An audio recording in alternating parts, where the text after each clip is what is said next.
Hello, everybody, and welcome to the Worth Unlimited Recruiting the Professionals. This is our second part in a series of Recruiting Done Right. Part two, as in last week, we have the pleasure of having Dr. Joan Hackenstad and Mr. Rich Schaefer, two field partners in the company that are very well steeped and have great information for you in regards to recruiting done right and recruiting the professionals. Mr. Richard Schaefer and Dr. Joan, I have known now, my goodness, for more years than I want to admit. I would say at least 12 years for both of them.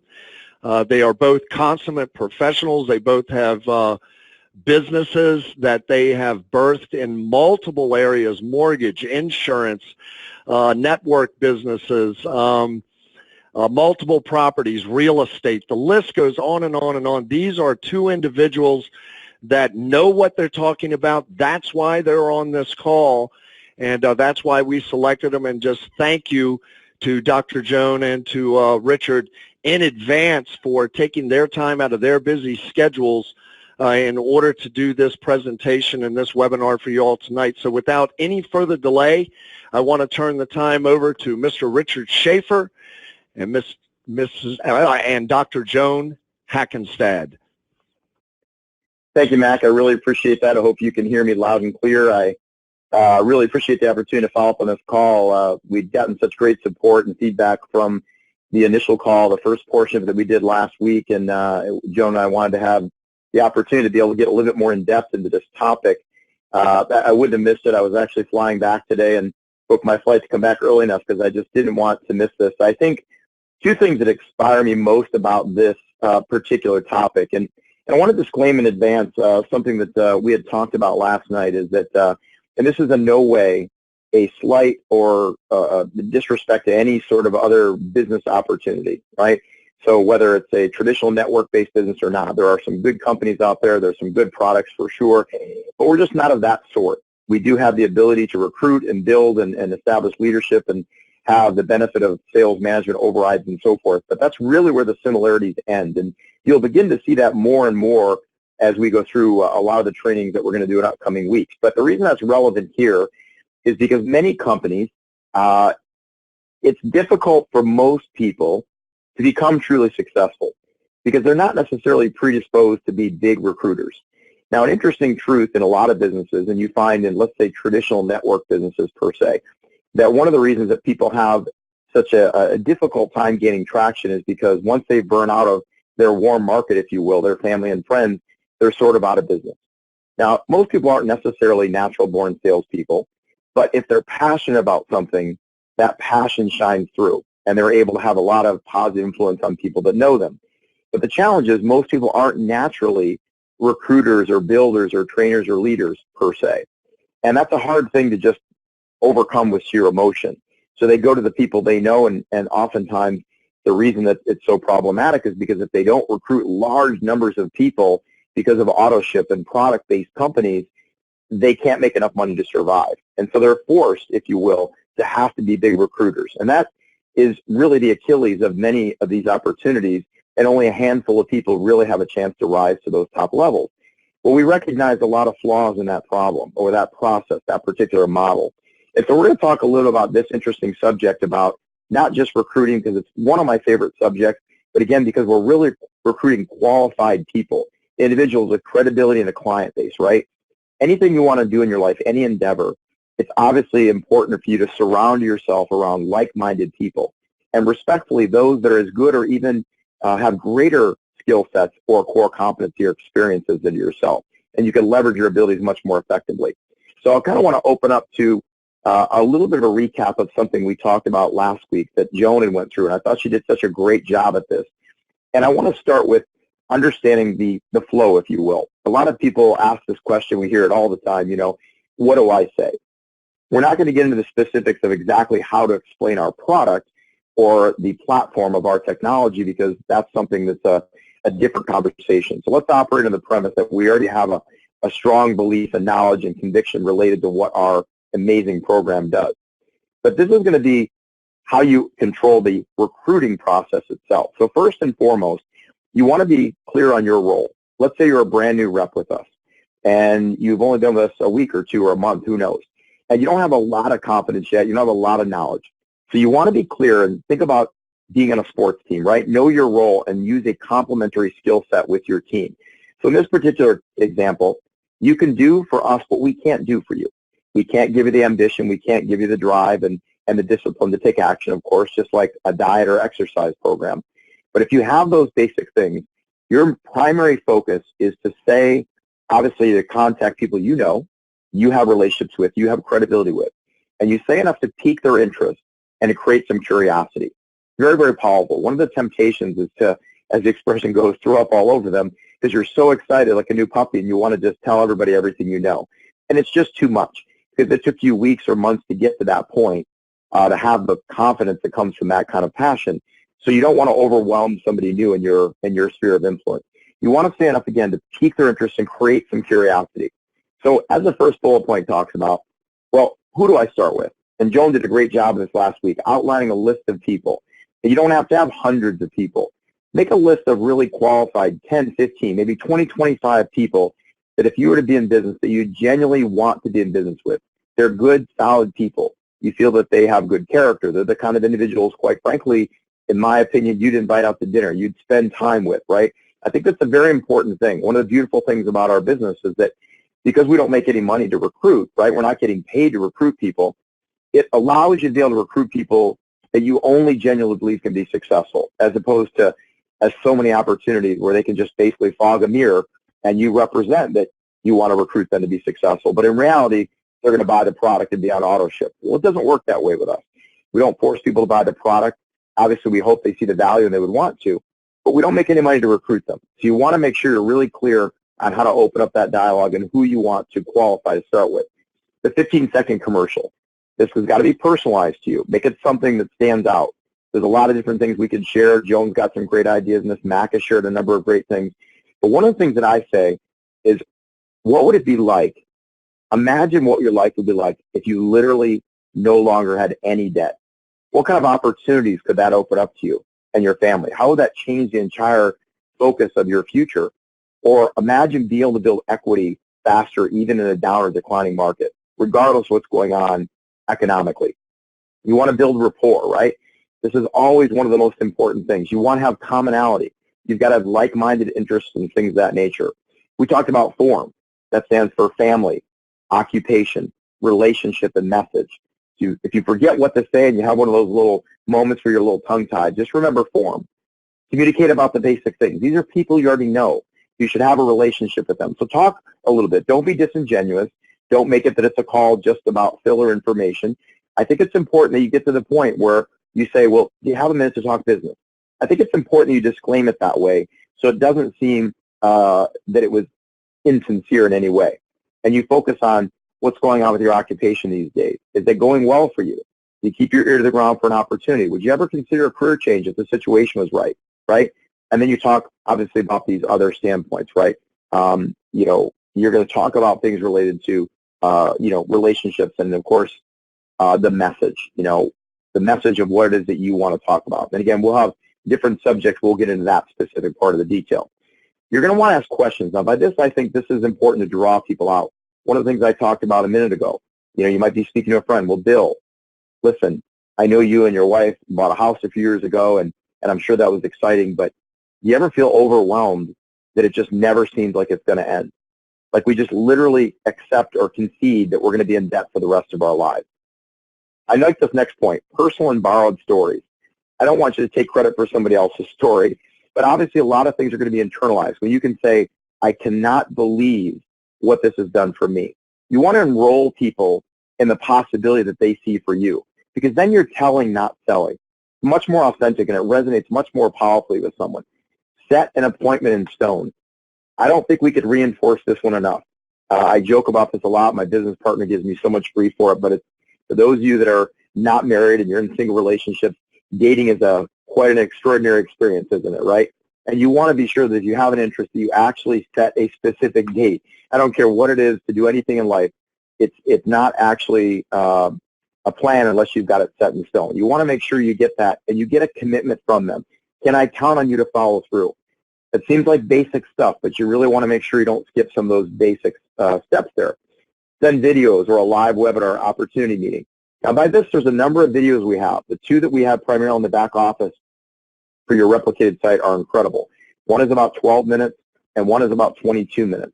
So it gives you a little bit more details, a little bit of a teaser to give them a little different perspective, but you want to get a commitment there again.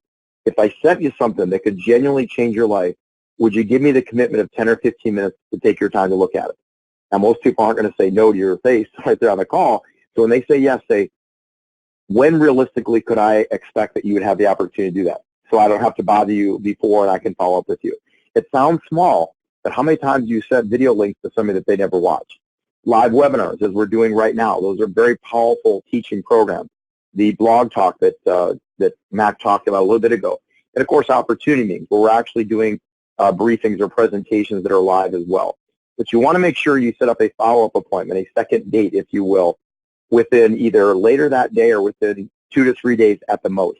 You'd be amazed at how much loses people's interest in just 48 to 72 hours because life happens, right? It's not even personal with you. People have situations with family and life and their own professional obligations that often are going to distract their energy. The third one, follow-up appointment.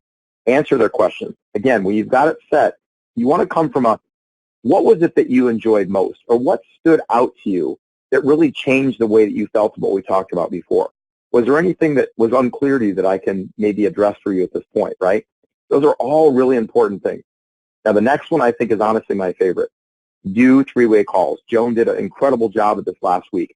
Remember, when I'm doing a three-way call with somebody, your job is to, again, use your credibility, your relationships to pique their interest, to create curiosity, and to get them at least to see a video so they have some context, and set up a three-way call. I'm not going to make the call for you, not because I'm lazy, but they don't know me. They don't have my number. I don't have any rapport with them. Now I'm just chasing them.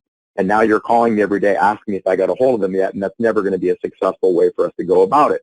The second part of that is I want you to get them to lock that appointment down. I want you to learn that process, and I need you to be on that call so that I'm not just doing it for you. I'm training you and teaching you so it's duplicatable and can be scalable long term. And you'll find that under that scenario, the close ratio is incredible because now we can measure the expectations better. And they're on their best behavior because you've said positive, good things about them and also about the person that is doing the three-way for you. And at that point, you can give marching orders. You can say, well, you know, John, here's what I'd like you to do. Take some time and get with Bill to watch that video, do an analysis, etc., and let's circle back on such and such date. It sounds like it's such a simple process, and it really is. But sometimes the things that are easy to do are also easy not to do, and that's why so many people miss them. And then, of course, you want to begin this natural training and support process, introduce them to those individuals that are going to be involved in that part of the process as well. Now, this is something that I put together, and it's not animated, so I'll make it a little bit quicker than I normally would. This is something I put together many years ago, and I'm going to spend about 5 minutes on it just to give you some powerful context. Now, I know you can read it, but I want to get some clarity to what we're talking about here. You can either take the recruit to sell or the sell to recruit process, okay?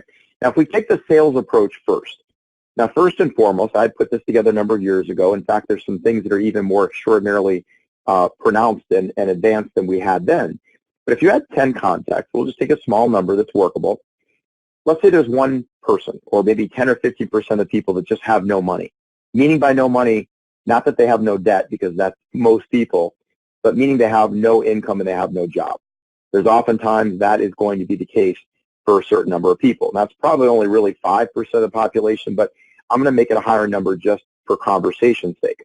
And you've got those with no debt.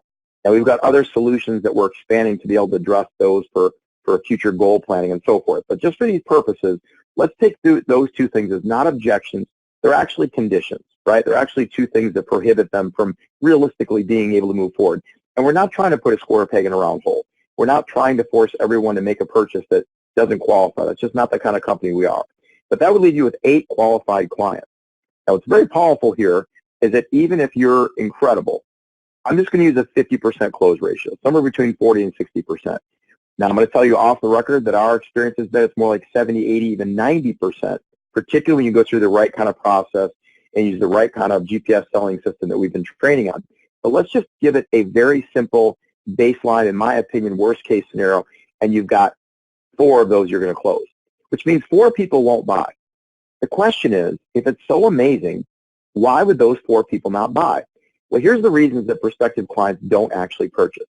Maybe it's the presentation. In other words, they didn't understand it or it was confusing. Maybe they didn't like the presenter, or maybe the presenter just wasn't very capable or confident or very articulate about the message. The second one, maybe they don't understand the concept, right? In other words, it just didn't make sense to them. Something about it they just couldn't relate to. The third one, maybe they have issue with the company or they read something that somebody said, right? We all know, we've heard things like that before. So maybe there's a credibility issue. Fourth, maybe they think it's a scam, right? Our mother and grandmother and all of our family members always said if it's too good to be true, it probably is. Now, we've got a ability to address all of those issues, but these are the reasons, whether we like them or not, that people typically choose not to move forward. Now, but this is what's powerful. Of the individuals that you actually close, which is 4 in this particular example, let's operate on the premise that half of them, or 2, will give you 1 referral. Now, there might be some person that gives you 3 or 4 or 5, many that perhaps give you 0.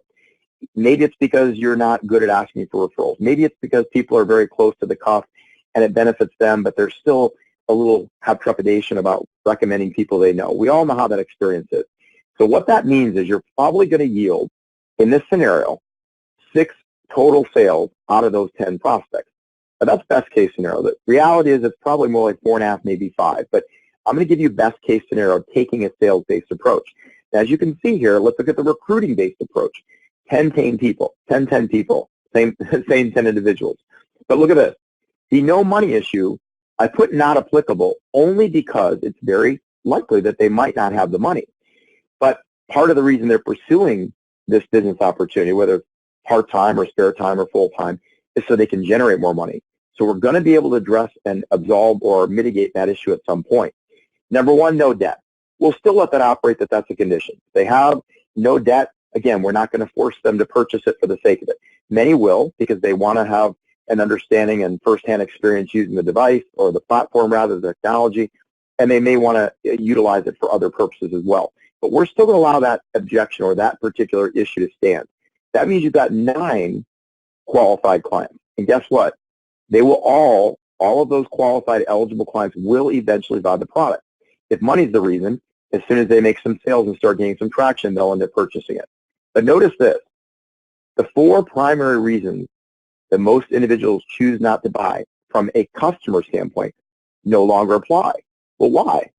Well, the presentation, if they didn't understand it, they're going to find a way to take the time to understand it because they're looking to do it and represent it professionally, and they don't want to look foolish. So the presenter doesn't matter either, right? Because they're going to find a way to get the answers. Can't say they don't understand the concept because they're going to dial down and spend the time necessary to figure it out for the purposes of not only owning it themselves, but being able to explain it professionally and being successful. Clearly, the company and the credibility is not at stake because otherwise they wouldn't be involved in our company.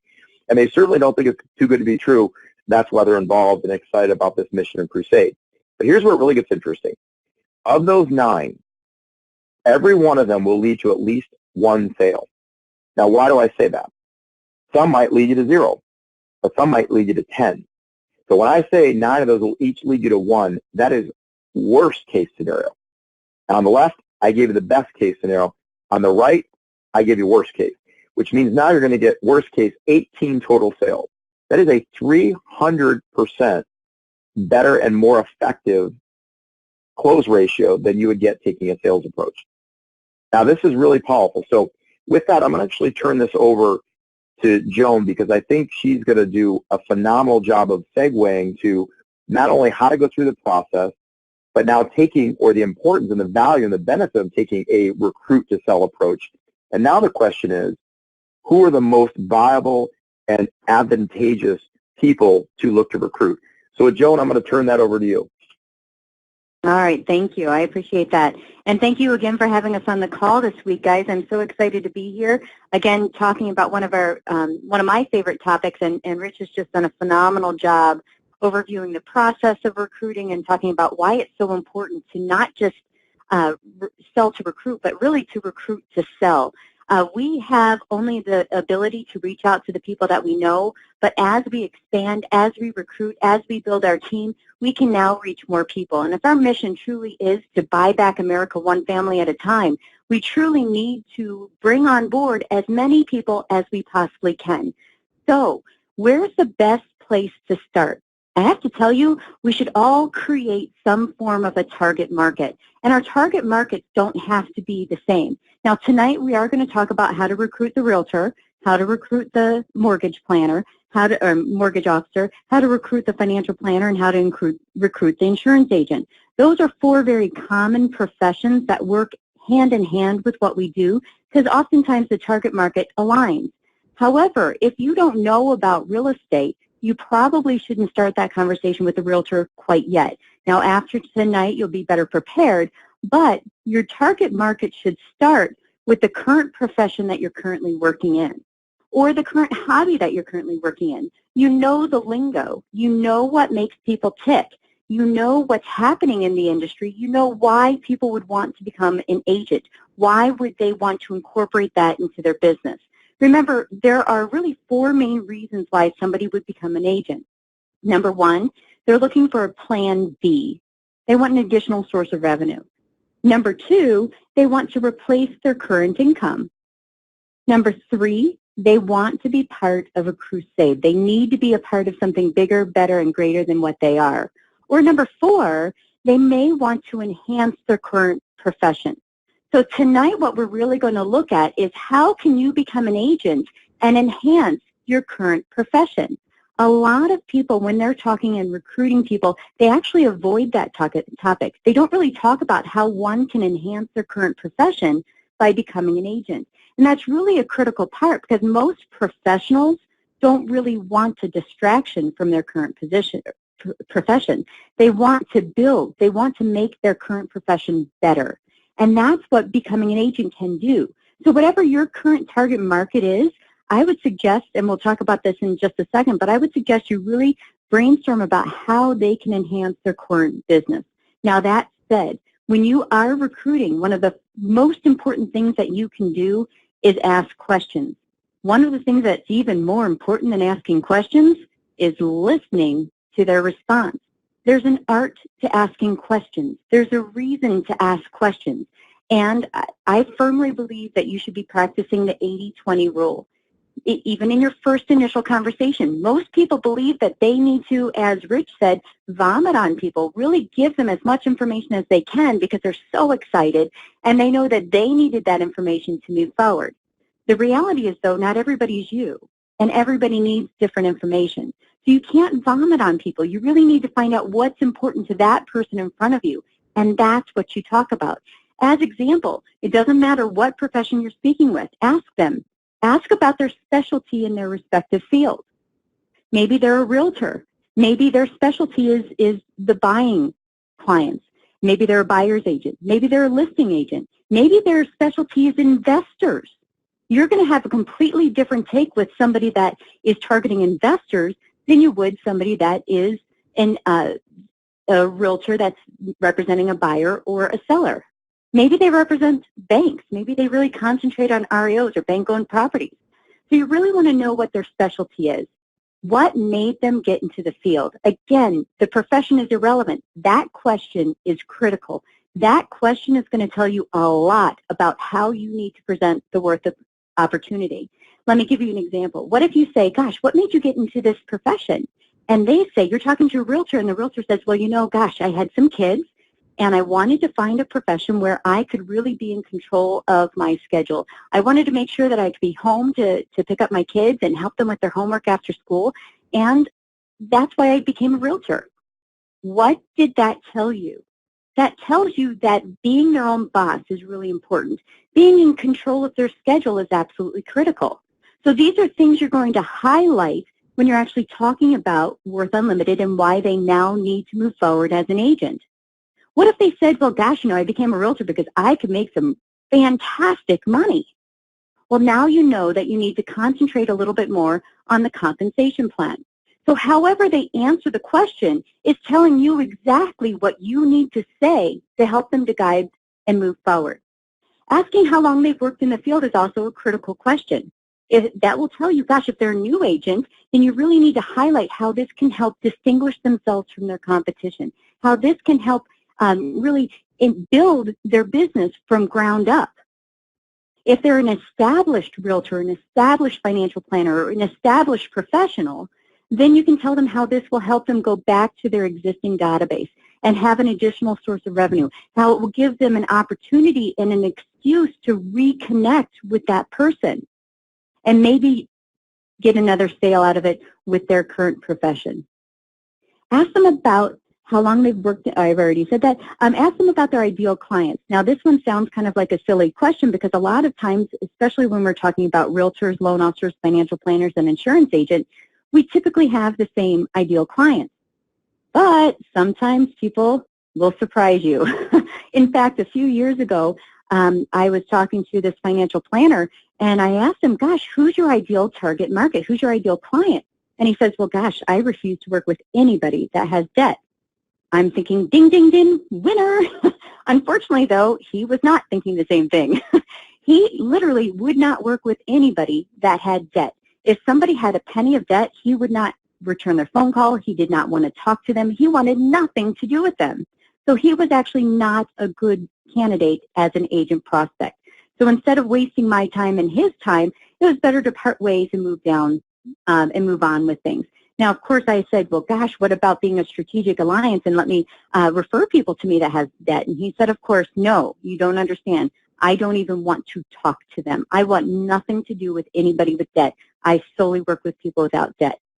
So again, it's about disqualifying people as well, about not forcing ourselves to work with people that may not be a good fit, that aren't having that commonality, that can't think outside of the box. There's plenty of people out there that do think outside of the box. You might also want to ask, how's the economy affected their business? Now, this sounds like it's a little bit of an older question, but the reality is it's still fresh for a lot of us. I am a real estate broker, so I own a real estate brokerage, and I was a realtor back in the 2007-2008 market decline. And what made it worse is I was actually a realtor in Las Vegas. So we had the biggest hit compared to any other market. In fact, the average house in Las Vegas had a 65% loss. That's the average. That means some people had a higher loss, some had lower loss, but most, on average, had a 65% loss of value in their property. I can tell you that a lot of people still feel the impact of the economy, especially in the real estate world, especially, gosh, in the financial planning world. You can't invest money if somebody doesn't have extra capital. If somebody just lost their job or had a furlough, they're going to be taking as much money as they can back into their household just to put a roof over their head. So asking them, how has the economy affected their business is a critical question because it's going to help them relive that part. Now, obviously, we don't want them to go through the pain, but at the same time, it's reminding them that, gosh, maybe I need to add something to my current business. Maybe I need to find something that will help me be a little bit more economy-proof and help my clients during those really tough times as well. And that's what we can offer. Remember, your prospect is going to tell you a lot of things that are truly important to them. And based on how they answer questions, you will then present specific value propositions. So what do I mean by a value proposition, which is on the next slide? Rich? So a value proposition is something that is very important to that person. Why would somebody in that field want to become an agent? So my suggestion, regardless of who your target market is, and we're going to go through some value propositions for the four specific industries that we spoke about, but for your specific target market, whether it's your current profession, whether it's your current hobby, whatever it may be, do a brainstorming activity. Sit down and write down any and every possible value proposition. Why would somebody in that specific field want to become an agent? How will this help them build their core business? How will this help them enhance their income? And of course, you're going to also add to that list the plan B, the replacing current income if they choose to, the additional revenue source. But more importantly, how will this enhance their core business? You can do this for the plastic surgeon. You can do this for the psychiatrist. You can do this for the secretary. You can do this for any profession. It does not matter what that profession is. Sit down and create as many value propositions as you can. Now, this is a living document, meaning that you're going to consistently add to this document. So as you target that market, you will ask that question, as Rich was talking about during the process of what did you like best about what you saw. they may bring up some value propositions that you didn't think about. Write those down as well. Make sure that you add that to your list. Now, what I like to do is I review the list before I'm talking to somebody in that specific profession. That way it's nice and fresh in my head and I don't have to think too much. I might even print it out and I might check off a few things as I'm talking to the person. And I'm going to highlight about 3 of those items while I'm chatting with the person. At most 5. We really don't want to incorporate too many things. It's overwhelming and they won't hear what you have to say. It really can just be too much. So really 3 to 5 value propositions, targeting really 3, is what you want to talk about when you're presenting why they now want to move forward as an agent. The other items they're going to come across and they're going to be super excited about as they come across, and that's going to help them maintain that level of excitement. Remember though, the only way really to do this is to have them speak first and you speak second. And then you show, based on how they answer those questions, how our program can align with their responses. That's when you use those value propositions. Now, there is an art to asking questions. We're going to talk about how to recruit that realtor now. So one of the first questions I like to ask about recruiting that realtor is, do you have any clients you can't help get into a home? Well, yes. Of course the realtor has people that they can't help get into a home loan. So my next question is, okay, then how come? How come they can't get into a home? Well, they don't qualify for a loan. What are the 3 main reasons why somebody does not qualify for a loan?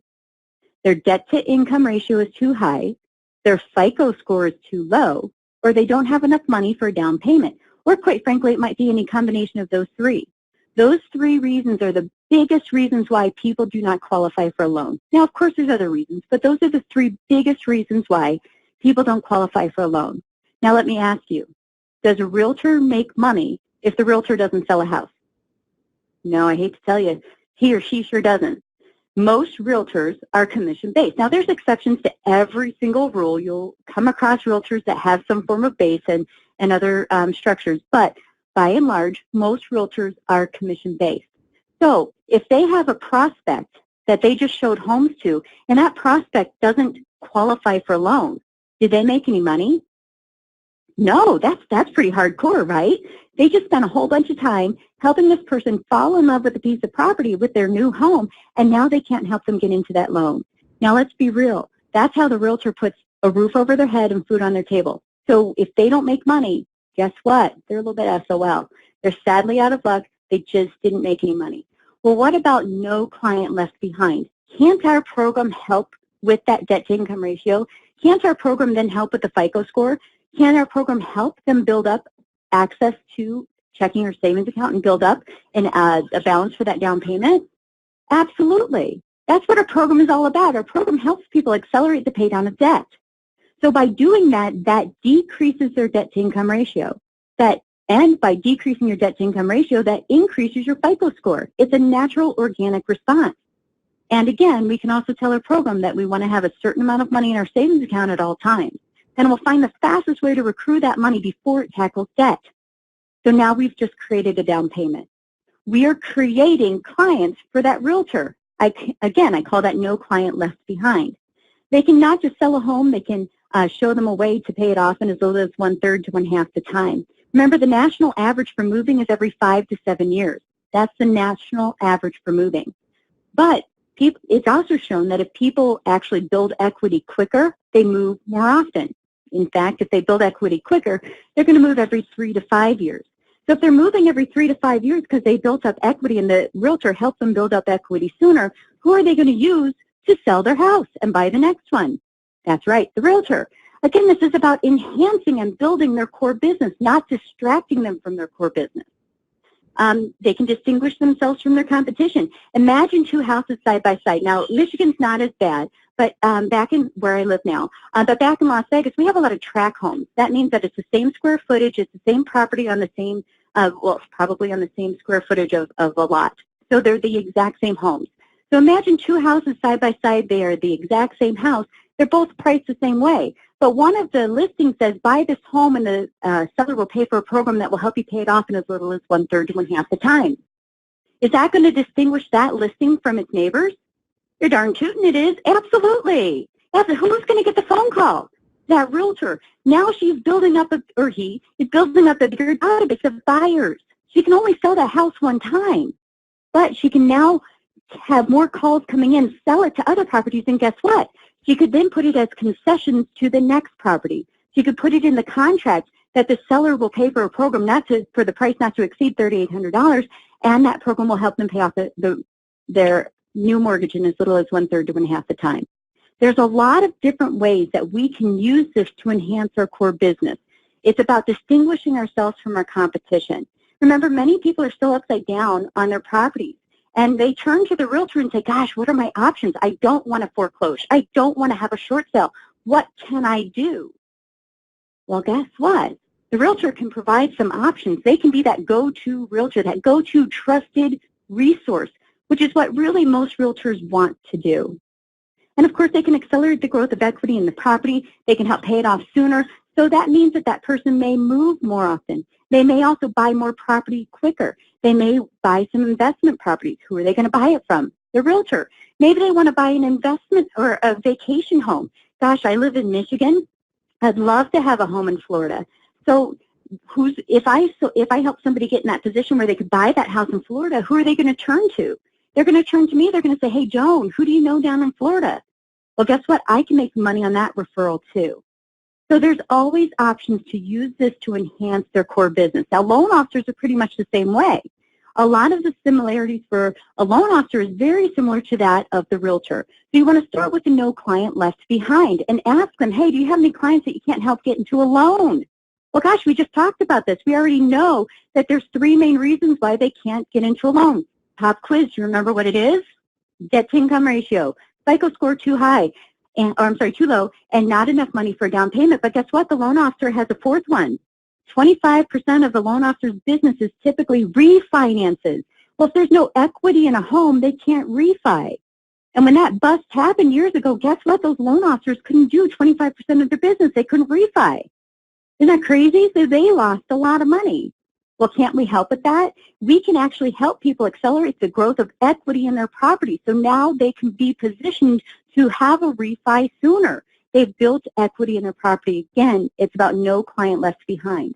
They can earn huge revenue with something that complements their current business, and it's really about opening up their dead files. It gives them a reason to contact that person that they spoke with or they haven't spoken with in quite some time and have an additional sale. It's about increasing that revenue. Remember, as I said, 1 in 4 people refinance when they have equity. So if that loan officer can help them grow equity in a shorter time frame, then that 25% of their business, which is typically a refi, may actually increase. They may actually increase their income by that. So they're actually going to enhance it. With investors, they can help the investors have access to more capital in a shorter period of time. A lot of investors actually don't want to pay off their mortgage. So let's get a little bit creative. What if instead of paying off that mortgage, when they were told to do a funds transfer, they put it into an interest-bearing account? Now they can build that up, have access to more money, use that money to invest in more property. Or they can just pay down their mortgage quicker and refi that money out. Either way works perfectly. They now have access to more money to invest in more property. They're creating their own clients. They are enhancing their core business. And quite frankly, one of the most important things that they are doing is they're distinguishing themselves from their competition. Imagine 2 loan officers side by side. They have the same product. They both have the same interest rate. They both have the same term. And because the person is financing the same amount of money, they're giving the same loan. It's the same monthly payment. It's the same interest rate. It's the same amount financed. But imagine if one of them said, hey, get this 30-year mortgage and I'll show you how to pay it off in as little as 1/3 to 1/2 the time. Who's going to get the loan? So they can distinguish themselves from their competition. They can become the competition. So we are running out of time, and forgive me for that, but I'm going to keep loan officers kind of short and hand it back over to Rich to talk about the financial planner and how the financial planner can implement it into their business. That was awesome, Joan, and I think we'll actually take full advantage of a few extra minutes here today for this subject because you bring out a couple of really powerful points. Number one, I love the no client left behind. I think I'm going to have to steal that one from you. You know, one of the things that is a little bit unique, and I'll kind of delineate these 2 groups, right? when you have people in the mortgage and real estate business, and then the people that are planners and advisors in the general sense, and often those are securities licensed people and an insurance agent, they're different for two reasons. And one of the things that Joan alluded to, but specifically pointing out to the fact that when you're in the, let's say, financial planning and advising, the insurance business, you have a different sort of relationship with your clients only because they represent an ongoing revenue streams for your business. In other words, you know how many clients you have because they represent income based on renewals of those insurance premiums every month. Or if they're putting money into college and retirement, what they call 12B1s or trailers, that ongoing revenue stream. So you have an intimate, almost monthly, if not quarterly, ongoing sort of interactive relationship with them. You have a vested financial interest to maintain it. In the mortgage and real estate business, for good or bad, all the money they earn is up front. So it's a sale, the transaction, it's an event. Now, I think realtors do a good job of keeping communication as far as building their brand, and some mortgage folks do as well. But because they don't have any monetary benefit, we all know that when push comes to shove, we're going to focus our energy on what generates revenue. So one of the powerful things in the mortgage and real estate business is because they make bigger chunks of money up front, sometimes they can think, oh, what do I care about a little $1,000 or $1,500 extra money on this other product? What they're not realizing is that leads to a lot more of those commissions. But perhaps even more importantly, we can turn what is, if you will, a dead asset in terms of their client base into an active income-generating asset. Imagine if a half or a third or two-thirds of their entire client base would want to utilize our program, which currently earns them nothing. A lot of powerful things, which leads us exactly into what we talked about here as far as financial advisors. You're able to focus on what? An existing client base. Many of them, of course, because they don't get big dollars up front. You might find a realtor that only has to do maybe a loan every other month or every 3 months, and they can do very well. Sometimes mortgage folks similarly. But on the insurance side or the planning and advising side, unless it's big transitions of money and so forth, big transfers, they're not usually getting those big chunks. It's usually smaller amounts over a long period of time. So they've got usually larger databases of active clients they communicate with. And as we use the expression here, the kneecap to kneecap selling, they have a little bit more of that personal engagement, as do many realtors, obviously, because they're involved in that process of showing them a home. What's unique here is that people in the financial services industry, what we refer to as IMOs, insurance marketing organizations, or FMOs, financial marketing organizations, if you want to look at it this way, they're the original network marketing businesses. But because it's regulated and it's compliant and it's licensed, we don't look at it that way, right? But they understand that look at a small State Farm office or look at an Allstate office or any of the ones you can think of. One person runs it. They've got a bunch of insurance agents there that they recruited, they trained, that make sales independently. They're contracted, and they get a little bit of a sales management override. Sound familiar? Now, do they get paid to recruit? No, neither do we. Is there auto ship? No, just like ours. Do they have to buy the products? No. Very, very similar, but thank goodness we don't need an extra license. Now, for many people, that's going to be a godsend. Myself personally, goodness, at one point I had 13 separate licenses. The amount of work involved in just continuing education and bonding was almost out of control in itself. So you start noticing that they are used to working at a flexible schedule again. Now, let's talk about this. One of the things you'll find, and let's just be honest now, and I'll get into this in the insurance side in a moment, but even as it relates to, we'll say, financial advisors, as it relates more specifically to securities licensed people, investment advisors, maybe is a better way to perhaps represent that. But do people know they need to be saving for college and retirement? Yes, of course. But they'd really rather buy a new car or take their kids on a trip to Disney. That's just a reality of life, right? We want to put it off. When we fix the washer, when we put new brakes in the car, next year, when our kid graduates, we'll get around to X, Y, and Z. And you know when that happens? Often never or too late. So one of the things that's powerful is people do want to talk about getting out of debt and managing their money. Every year, every January 1st, the two top New Year's resolutions are always these two: fitness and finance. Losing weight, getting in shape, getting out of debt and saving money. Everybody wants to know that. They want to know what their getting out of debt date is, right? So our being able to show them is such an incredible door opener as opposed to the conversations that are had in that industry. So it really gives you a strategic, uniquely competitive advantage over your peers and competitors and a value-added proposition to your clients and you have better retention, which is very important in those businesses because that ongoing revenue represents your income. And of course, also you're going to get more referrals as a result of it.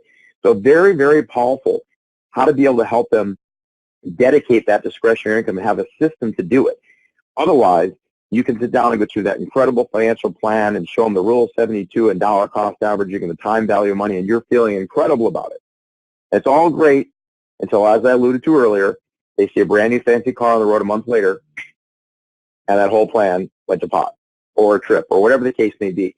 So having something that's literally a financial advisor that goes home with them, like Financial GPS that keeps them on track.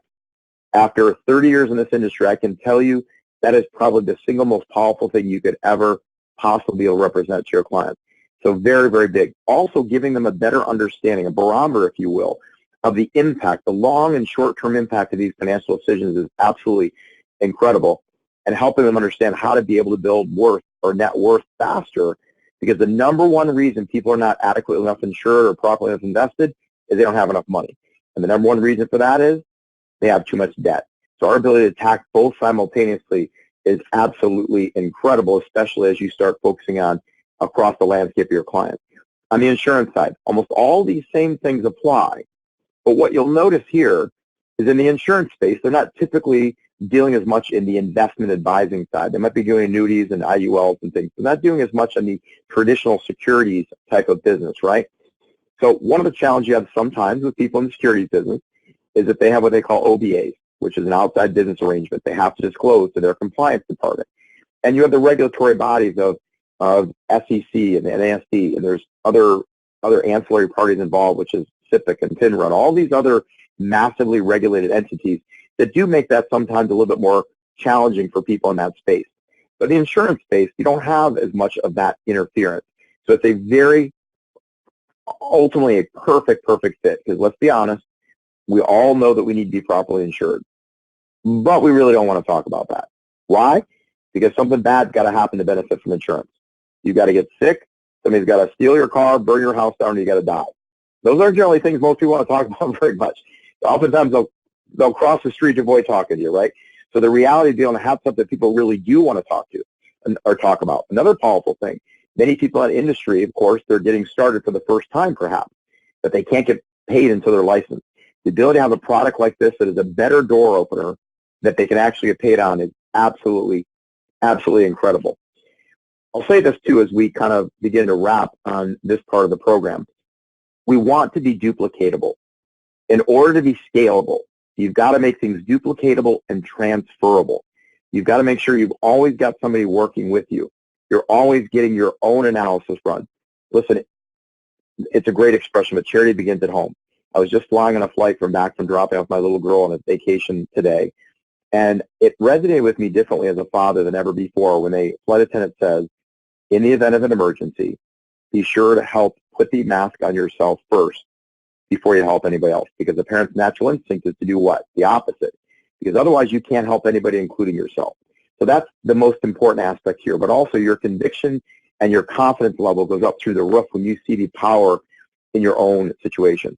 Create a list of prospects, not just anybody. It's not necessary. You'll build and amplify that list over time, but focus on people that you know you have a good relationship with, you have good credibility, and you know are a sphere of influence and have contacts or a database of people in their sphere as well. Practice, or as Joan talked about last week, rehearse your commercial, if you will. Practice it with your trainer. Practice it with yourself. Do it in the mirror if you want to. Whatever you feel it's going to take to make yourself feel comfortable. And I think Joan said this phenomenally well last week. Start making phone calls. The best time to plant a tree was 20 years ago. The next best time is today. And sometimes we look at that phone like that 400-pound phone. You know, we're just so scared of it. You know, jump in. The water's fine. You'll be amazed. Connect with corporate and team training. These calls are important for you to drive your people to. Let other individuals help shoulder some of the responsibility there for you.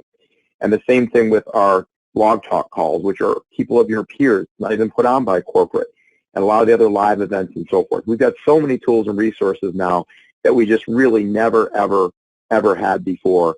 And honestly, you can tell this is a subject that, you know, Joan and I are very, very passionate about, having both been involved in the financial industry and in various forms. And honestly, this is a subject we could go into detail for 2 hours about. We'll probably dedicate maybe a Saturday training and do it together in tandem and go into a lot more detail and maybe even engage in some interactive Q&A and so forth. But for the purpose of our time tonight, that's unfortunately all that we have. Forgive my froggy voice. I was sleeping in a wet tent with my daughter camping for the last few days, and it didn't do well for my voice, but I wouldn't have missed this for anything because it's such an incredibly close, passionate subject for us. And as Max said at the beginning, we're so unbelievably excited and enthusiastic about this kickoff event. It's really hard to explain to all of you how much it means to us and how much you're going to get out of it. So, Joan, thank you so much. You were incredible as always. And Mac, I'll turn it back over to you, my friend. All right, Richard and Joan, thank you all so much for the time that you spent with us. This has been Worth Unlimited's Training Recruiting Professionals, Part 2, and Recruiting Done Right. I just want to thank everybody that has been on the call. We do have one item that I would like to mention, and that is in regards, we've had a lot of questions about the dress code for the National Kickoff event. The dress code will be business casual for every single one of the meetings for Friday and Saturday. We do request that during the awards and recognition ceremony on Friday night, that you bring a suit and tie, you dress up. That's something, we're not going to say it's black tie, it's not formal, you don't have to be in your tuxedo, but for the awards and recognition, we want to see you come out looking your best and really, kind of putting on your best so that it is a very classy and upbeat event for everyone. Thank you so much to Dr. Joan. Thank you so much to Rich Schaefer. As they both said, this is information that we could spend a month on this information on Mondays, just giving you all the pieces. But we wanted to give you something that you would be able to operate through and make some sense of in helping you with your efforts for recruiting. So with all that having been said, if you haven't registered yet for the kickoff, please register, buy a ticket for the event before you show up at the door. Remember, you have to buy a ticket for the event as well as purchase your rooms. If you're going to stay there at the Rosen, use your back office to do so or call the number listed. And other than that, we are very excited. Kickoff is going to start this Friday, and we want to